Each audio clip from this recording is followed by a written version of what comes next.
Next heading डालिए, राष्ट्रीय आय से संबंधित महत्वपूर्ण तथ्य। एग्जाम के दृष्टिकोण से इम्पॉर्टेंट है।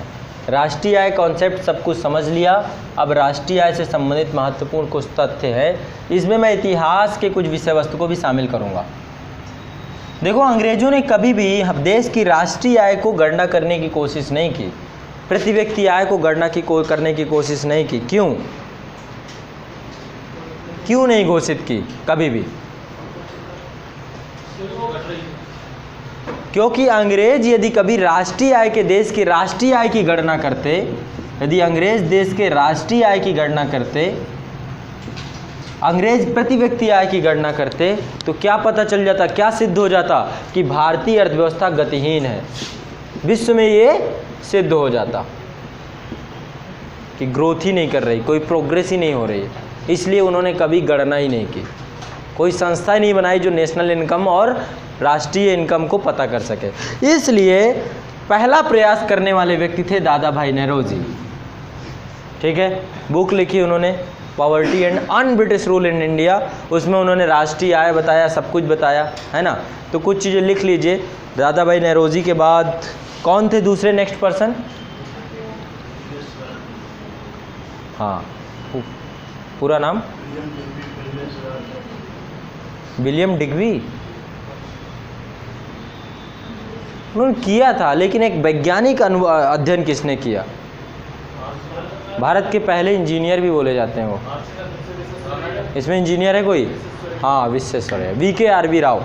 ठीक है, उनके द्वारा पहली बार वैज्ञानिक अध्ययन किया गया। क्वेश्चन भी पूछता है। ठीक है, अभी मैं सबके नाम लिखवाता हूँ। लिखिए, स्वतंत्रता के पूर्व भारत में राष्ट्रीय आय के आंकड़े व्यवस्थित रूप से एकत्रित नहीं किए जाते। स्वतंत्रता से पूर्व भारत में राष्ट्रीय आय के आंकड़े व्यवस्थित रूप से एकत्रित नहीं किए जाते थे, क्योंकि कोई भी ब्रिटिश शासक ये नहीं चाहता था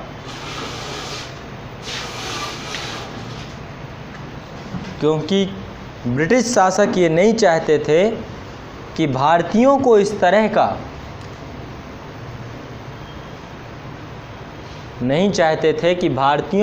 तरह का कोई प्रमाण मिले जिससे यह प्रमाणित हो कि भारतीय अर्थव्यवस्था गतिहीन है। जिससे यह प्रमाणित हो कि भारतीय अर्थव्यवस्था गतिहीन है।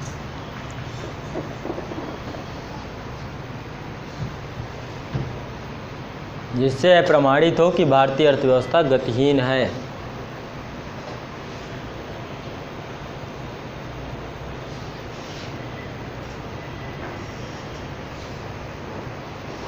जैसे कि आप रात दिन मेहनत कर रहे हो और कोई आपको ये बताने वाला नहीं हो कि आप ग्रोथ कर रहे हो, समझ रहे हो, तो क्या होगा, कहीं ना कहीं पे कुछ समय बाद आप जो है हतोत्साहित हो जाओगे और छोड़ दोगे। लेकिन यदि आपको बताया जाए कि भाई आज यदि तुमने वर्कआउट किया है, आप क्या करते हो, जिम वगैरह जो ज्वाइन करते हैं, डाइट लेते हैं, सब कुछ लेते हैं, जाने के बाद पहले मशीन में तौलते हैं कि वेट घट रहा है कि बढ़ रहा है, तो क्या होता है, कॉन्फिडेंस बढ़ता चला जाता है कि हाँ, जो काम कर रहा हूँ, जो वर्कआउट कर रहा हूँ, जो खा रहा हूँ, जो पी रहा हूँ, शरीर में लग रहा है। तो क्या करता है, अगले दिन और मेहनत करके आता है और 4 रोटी ज़्यादा खा के आता है, फिर अगले दिन फिर तौलता है, बोलता है आज 1 किलो बढ़ गया, कल 1.5 किलो बढ़ गया। तो क्या हो रहा है, ग्रोथ हो रही है, बढ़ता चला जा रहा है। कभी अंग्रेजों ने ये दिखाया ही नहीं, हमें कभी बताया ही नहीं। क्या हो गया, हमारी अर्थव्यवस्था हतोत्साहित हो गई बहुत मायनों में। कोई आंकड़ा नहीं है हमारे पास। ठीक है, सबसे पहला प्रयास दादा भाई नेहरूजी की पुस्तक में है, लिख लीजिए इसको। परंतु ब्रिटिश काल में राष्ट्रीय आय का सर्वप्रथम अनुमान लगाने का श्रेय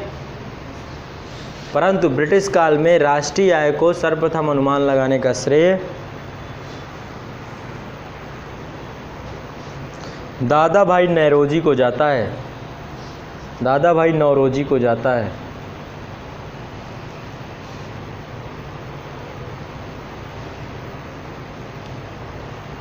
दादा भाई नौरोजी ने अपनी पुस्तक poverty and un British rule in India, अपनी पुस्तक poverty and un British rule in India कब पुस्तक लिखी थी, कोई बताएगा डेट? 1868, बिल्कुल।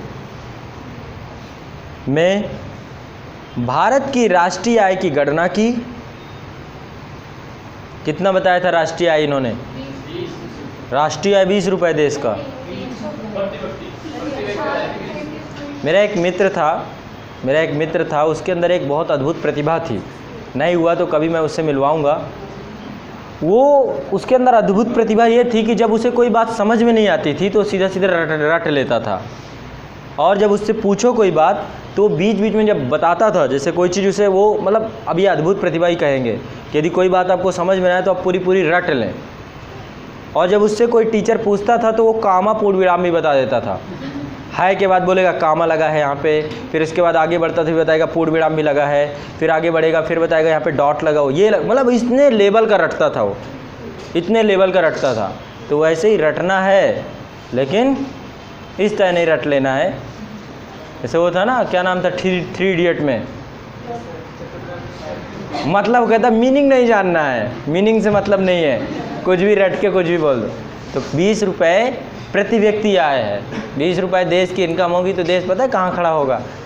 हमारे पास 25 पैसा भी नहीं होगा जब देश ही नहीं होगा। अच्छा हाँ, 20 रुपये प्रति इनकम वाला देश कहाँ रहेगा? हाँ, 340 करोड़ रुपए, लिख लीजिए। 1868 में ये बुक 1868 में आई थी। भारत की राष्ट्रीय आय की गणना की और देश की कुल राष्ट्रीय आय 340 करोड़ रुपए तथा प्रति व्यक्ति आय 20 रुपया अनुमानित की। प्रति व्यक्ति आय कितनी है? 20 रुपया।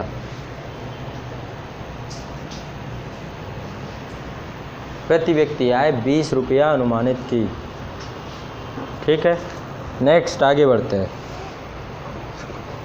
लिखिए, भारत में राष्ट्रीय आय का वैज्ञानिक आकलन, भारत में राष्ट्रीय आय का वैज्ञानिक आकलन सर्वप्रथम डॉक्टर VKRB राव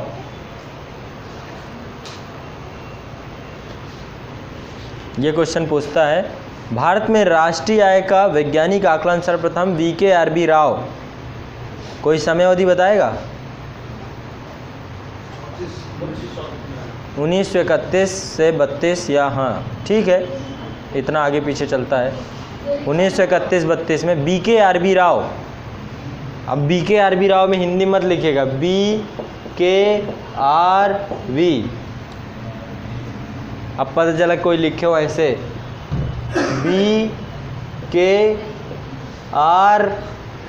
कैसे लिखेंगे? ऐसे RB ऐसे भी लिख सकते हैं लिखने वाले, ठीक है। तो कोशिश कीजिएगा ऐसे लिखिएगा। BKRB राव 1931-32 द्वारा किया गया।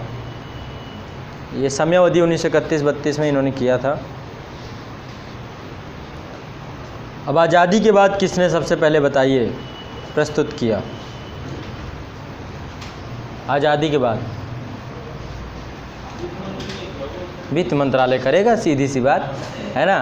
तो लिख, और क्या, हाँ जान मथाई थे। कौन था उस समय? पहले वित्त मंत्री, फाइनेंस मिनिस्टर, जिसने बजट पेश किया था।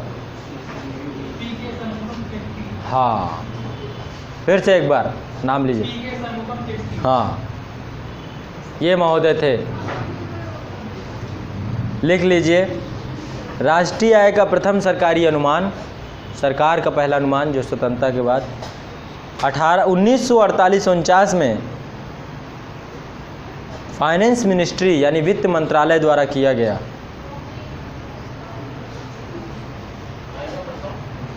आय का प्रथम अनुमान, प्रथम सरकारी अनुमान 1948-49 में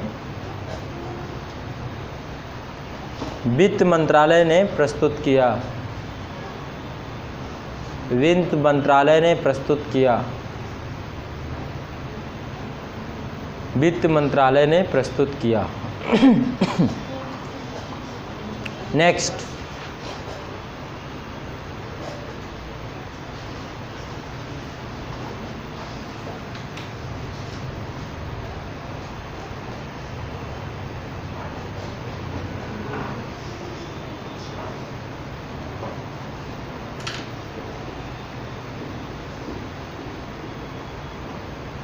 स्वतंत्रता प्राप्ति के बाद भारत सरकार ने 1949 में प्रोफेसर पीसी महालनोबिस, नाम सुना होगा, PC Mahalanobis,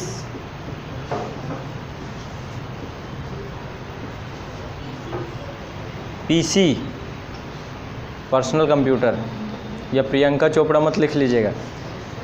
professor PC Mahalanobis की अध्यक्षता में, पीसी महालनोबिस की अध्यक्षता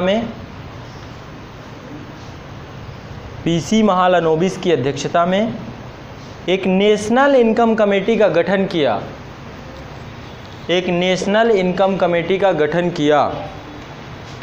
नेशनल इनकम कमेटी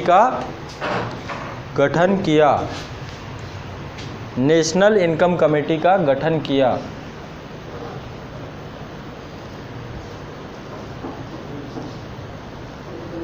जिसका उद्देश्य भारत के राष्ट्रीय आय के संबंध में अनुमान लगाना था।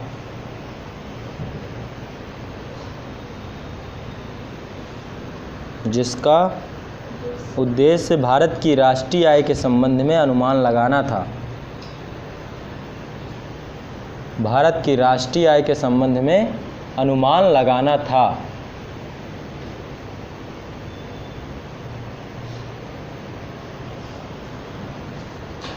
इस समिति ने अप्रैल 1951 में अपनी रिपोर्ट प्रस्तुत की।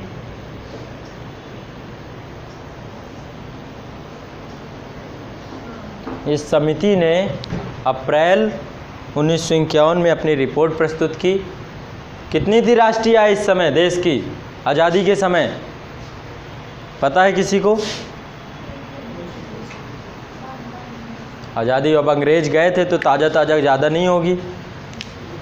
8,650 करोड़ रुपए, ये हमारी उस समय की नेशनल इनकम थी।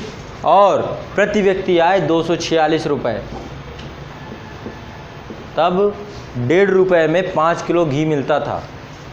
उस हिसाब से 246 रुपये बहुत ज़्यादा होती है ना? पुराने आदमी से पूछिए तो बताते हैं, पहले 1-2 रुपये में 5 किलो घी मिल जाता था, देसी घी। आज के टाइम क्या रेट चल रहा है? 600। गांव में बिकता ही नहीं है, गांव में फ्री में मिलता है। 800 रुपये अब चल रहा है। पतंजलि के हिसाब से देखिए, रामदेव बाबा जी के वाले में डिस्काउंट नहीं है, उनके हिसाब से 400 रुपये किलो सस्ता है। पतंजलि 400 है। ठीक, कोई बात नहीं। नेक्स्ट आगे बढ़ते हैं। प्रति व्यक्ति आय 246 रुपये, ठीक है। राष्ट्रीय आय कितनी है? 8,650 करोड़ रुपया।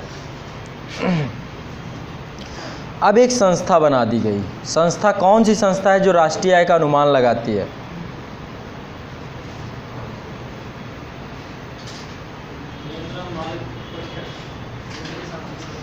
हाँ, कौन सा? केंद्रीय सांख्यिकी संस्थान, CSO आंकड़े जारी करती है। तो लिखिए, भारत में राष्ट्रीय आय का अनुमान, सब क्वेश्चन है, पूछते हैं, पीटी में आ ही जाते हैं। भारत में राष्ट्रीय आय का अनुमान CSO या केंद्रीय सांख्यिकी संस्थान, स्थापना कब हुई थी CSO की, कोई बताएगा? CSO की कोई स्थापना कब हुई थी? इसीलिए बोल रहा था NCERT पढ़ लीजिए।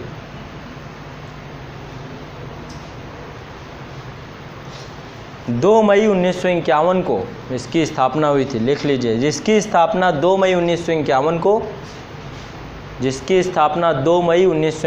को की गई।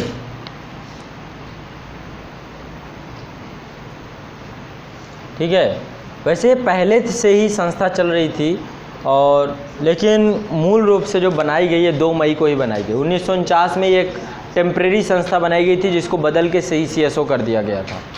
और इसकी 2 ब्रांचेज हैं, एक तो मुख्यालय तो नई दिल्ली में है और दूसरी ब्रांच CSO की कोलकाता में है। CSO की एक दूसरी ब्रांच कोलकाता में, मुख्यालय नई दिल्ली में। तो इसका काम होता है आपका, तो CSO प्रत्येक वर्ष 1956 से CSO ने काम करना शुरू किया। प्रत्येक वर्ष CSO क्या करता है, भारत की राष्ट्रीय आय का अनुमान बताता है, कितनी राष्ट्रीय आय, पूरा आंकड़ा जारी करता है। और CSA जो आंकड़ा जारी करता है उसको क्या बोलते हैं, श्वेत पत्र। हाँ, श्वेत पत्र बोलते हैं। तो लिख लीजिए, CSO 1956 में लगातार, CSO 1956 से लगातार प्रत्येक वर्ष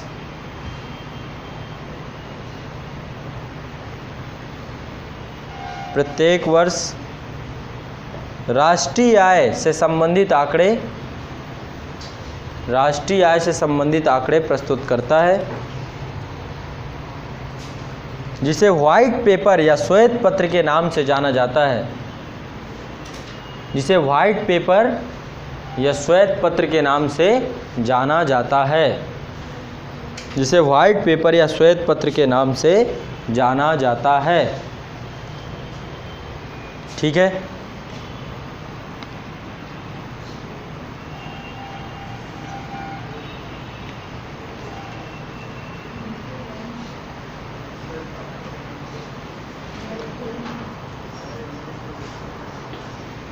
अब एक संस्था और है NSSO, है ना। क्या काम है इसका, सर्वेक्षण करने का काम है, सर्वे करता है, है ना, सैंपल सर्वे करता है।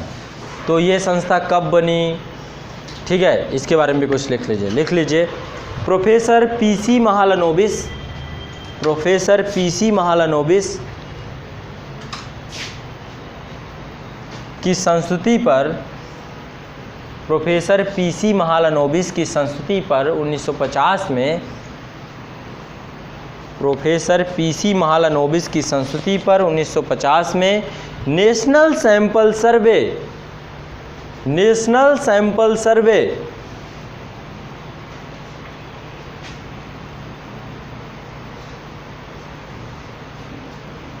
नेशनल सैंपल सर्वे की स्थापना की गई, की स्थापना भारत सरकार के वित्त मंत्रालय में की गई। वित्त मंत्रालय का अंग है ये। नेशनल सैंपल सर्वे की स्थापना भारत सरकार के वित्त मंत्रालय में की गई।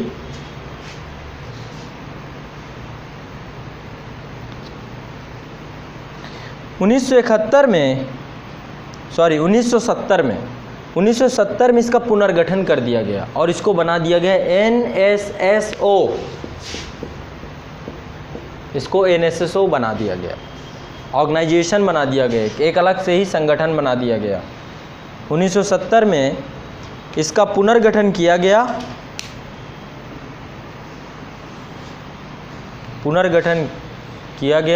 और 1971 में NSSO, national sample survey organisation, NSSO की स्थापना की गई। इसका कार्य सर्वेक्षण तक सीमित कर दिया गया, इसका कार्य सर्वेक्षण तक सीमित कर दिया गया।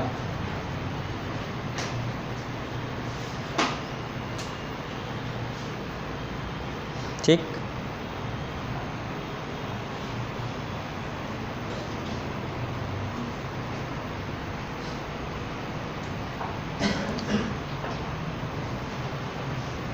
राष्ट्रीय आय की गणना का आधार वर्ष क्या है, 2011-12। अभी तक टोटल 6 बार राष्ट्रीय आय के गणना का आधार वर्ष चेंज किया जा चुका है। ठीक है, लेकिन वो ज़्यादा ज़रूरी नहीं है। यदि कभी पूछ लेता है तो 6 बार चेंज हुआ है। वर्तमान में 2011-12 है, रिप्लेस किया है उसने 2004-5 को। ठीक है, चलो अब कुछ महत्वपूर्ण मैं आपको शब्दावली, सबसे पहले डालिए CSO के बारे में, केंद्रीय सांख्यिकी संगठन बोलते हैं इसे, इसके बारे में लिख लीजिए क्या क्या काम है क्या नहीं है। CSO के बारे में काफ़ी चीज़ें आपको बता दी गई हैं, लेकिन फिर भी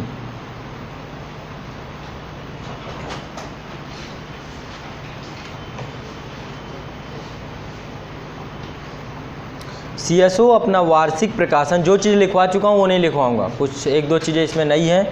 CSO अपना वार्षिक प्रकाशन राष्ट्रीय लेखा सांख्यिकी, CSO अपना वार्षिक प्रकाशन राष्ट्रीय लेखा सांख्यिकी, इसको इंग्लिश में बोलते हैं नेशनल अकाउंट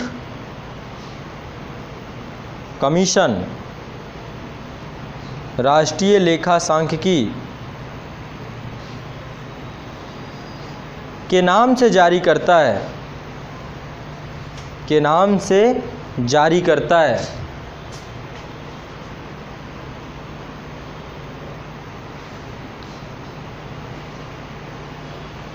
ठीक है, मुख्यालय नई दिल्ली में और इसकी एक इंडस्ट्रियल विंग है कोलकाता में, औद्योगिक शाखा है इसकी कोलकाता में। मुख्यालय नई दिल्ली में स्थित है CSO का और इसकी एक इंडस्ट्रियल विंग आपकी कोलकाता में है। नेक्स्ट NSSO,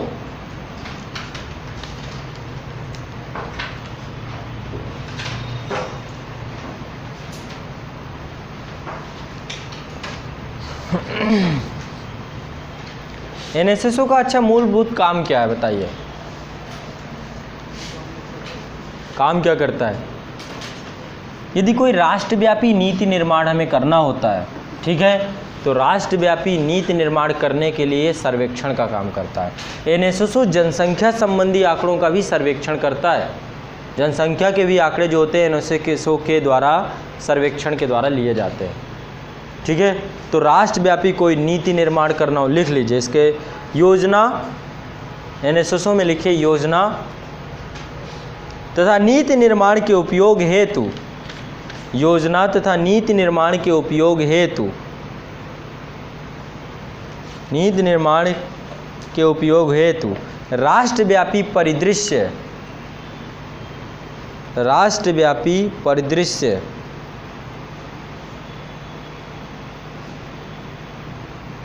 सर्वेक्षणों के द्वारा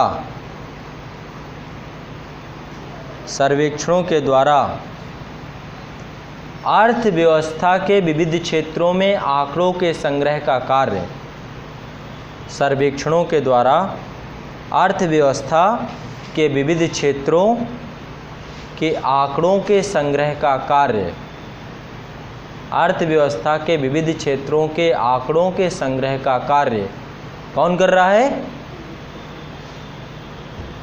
इसके द्वारा किया जा रहा है। आंकड़ों के संग्रह का कार्य, ठीक, NSSO द्वारा किया जाता है। बाकी चीज़ें लिखवा चुका हूँ।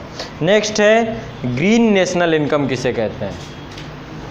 यह क्या है? हरित राष्ट्रीय आय। अब हर चीज़ के आगे हरा पीला लाल लगने लग गया है, बताइए मुझे। ग्रीन राष्ट्रीय आय एक नया कॉन्सेप्ट है। नेशनल इनकम तो मैंने पढ़ा दिया, लेकिन हरित राष्ट्रीय आय क्या है? ये कोई पूछ ले आपसे तो क्या बताएंगे? प्रयास कीजिए। कोई चीज़ स्टार्ट हुआ है, ठीक है, फिर बंद हो गया।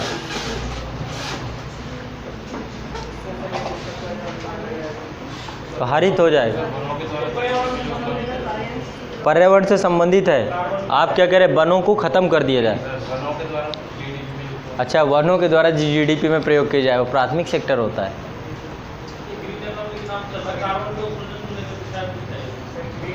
कुछ है? हाँ, हर साल जब राष्ट्रीय आय का उत्पादन होता है तो उससे पर्यावरण को भी तो नुकसान पहुंचता है। तो जो पर्यावरण को नुकसान पहुंचता है उसको घटा देते हैं। हर बार जब राष्ट्रीय उत्पाद बनते हैं तो उससे पर्यावरण को जो नुकसान पहुंचता है उस नुकसान को घटा देते हैं। राष्ट्रीय हरित राष्ट्रीय आय प्राप्त है। लिख लीजिए हरित राष्ट्रीय आय, ग्रीन नेशनल इनकम। हरित राष्ट्रीय आय की गणना, हरित राष्ट्रीय आय की गणना में एक वित्तीय वर्ष में वस्तुओं और सेवाओं के शुद्ध उत्पादन के योग में से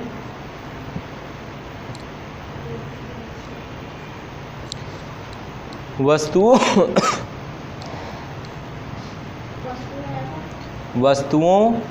एवं सेवाओं के शुद्ध उत्पादन के योग में से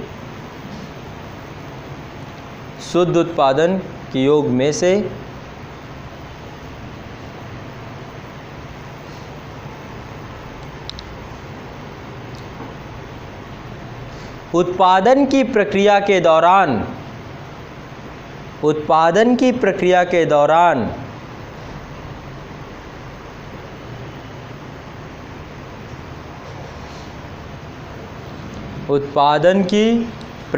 दौरान पर्यावरण और परिस्थिति को जो क्षति पहुंचती है, यानी जो नुकसान पहुंचता है, पर्यावरण एवं परिस्थिति को जो क्षति पहुंचती है या जो नुकसान पहुंचता है,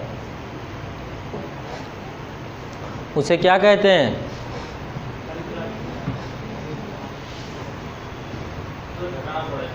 उसे घटा देते हैं। आगे लिख लीजिए, जो क्षति पहुंचती है उसके मौद्रिक मूल्य को घटा दिया जाता है, उसके मौद्रिक मूल्य को घटा दिया जाता है।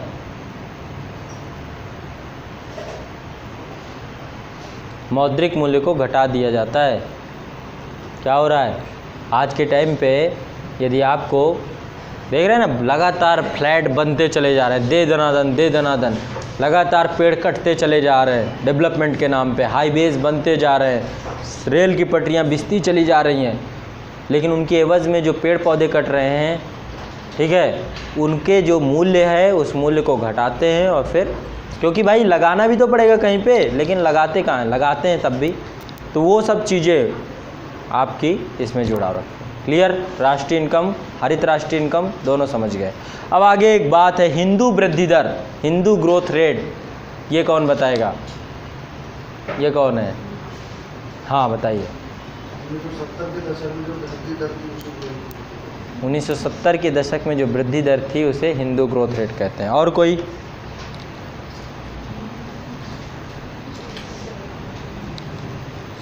पता ही नहीं, सुना ही नहीं। हिंदू ग्रोथ रेट पहली बार नाम सुना है, पहली बार रूबरू हो रहे हैं। क्लियर नहीं है, पता है आपको, मुझे पता है कि आपने पढ़ा होगा, लेकिन क्लियर होना चाहिए कॉन्सेप्ट। उलझाव और भी ज़्यादा समस्या का जड़ है। 80 के दशक में नहीं, आज़ादी से पहले जब नई आर्थिक सुधार नीति आई थी, उससे पहले 1950 से लेकर 1980 के बीच में, ठीक है, जो ग्रोथ रेट हुई उसको नाम दे दिया। एक पर्सन था जिनका नाम क्या था बताइए? किसी को नाम पता है इनका? क्या नाम था जिन्होंने ये कॉन्सेप्ट दिया था हिंदू ग्रोथ रेट का? क्या नाम था? प्रोफेसर राजकृष्णा। ठीक है, प्रोफेसर राजकृष्णा द्वारा एक कॉन्सेप्ट दिया गया जिसको हिंदू ग्रोथ दर कहते हैं। एक आदमी का कहना है 3.5% के दर से भारतीय अर्थव्यवस्था बढ़ रही थी और इसी ग्रोथ रेट को उन्होंने हिंदू ग्रोथ रेट कह दिया। लिख लीजिए, आता है, पूछ लेता, जानना चाहिए। यह राष्ट्रीय आय अथवा भारतीय अर्थव्यवस्था की, यह राष्ट्रीय आय तथा भारतीय अर्थव्यवस्था की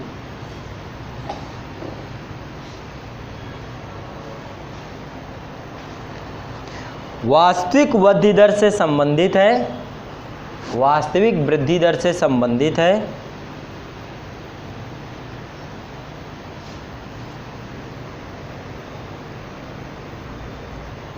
वास्तविक वृद्धि दर से संबंधित है। इस अवधारणा के प्रतिपादक प्रोफेसर राजकृष्ण थे। इस अवधारणा के प्रतिपादक प्रोफेसर राजकृष्ण थे।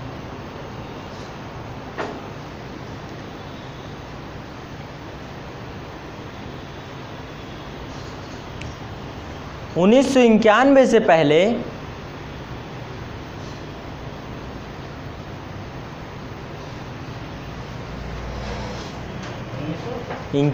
पहले कैसी थी भारतीय अर्थव्यवस्था? 1991 से पहले बंद अर्थव्यवस्था थी, है ना।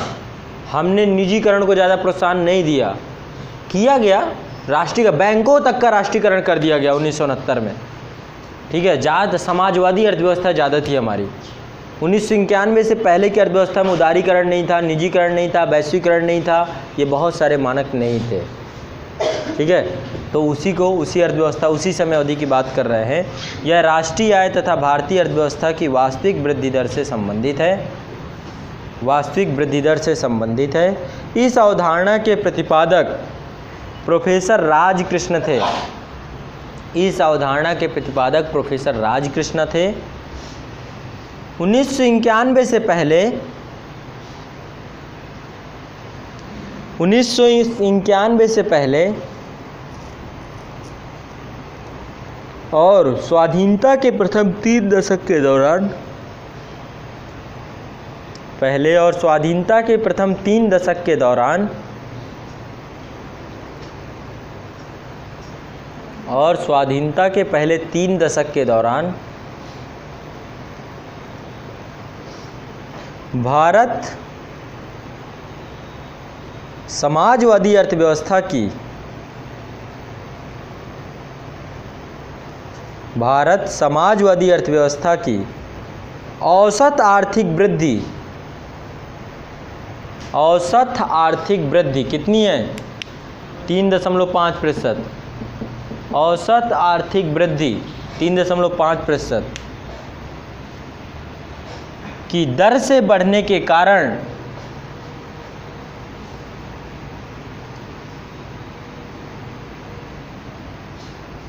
इसे हिंदू वृद्धि दर नाम से अभिव्यक्त किया जाता था।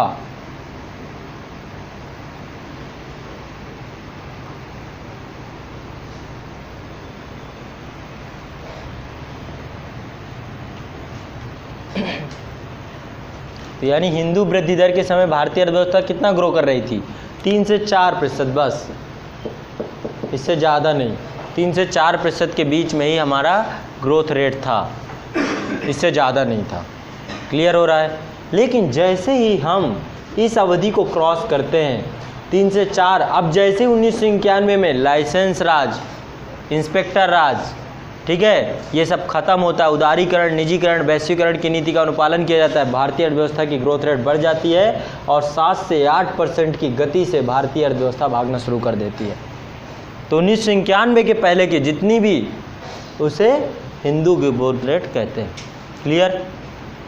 ये हो गई आपकी जितनी मुझे जानकारी देनी थी।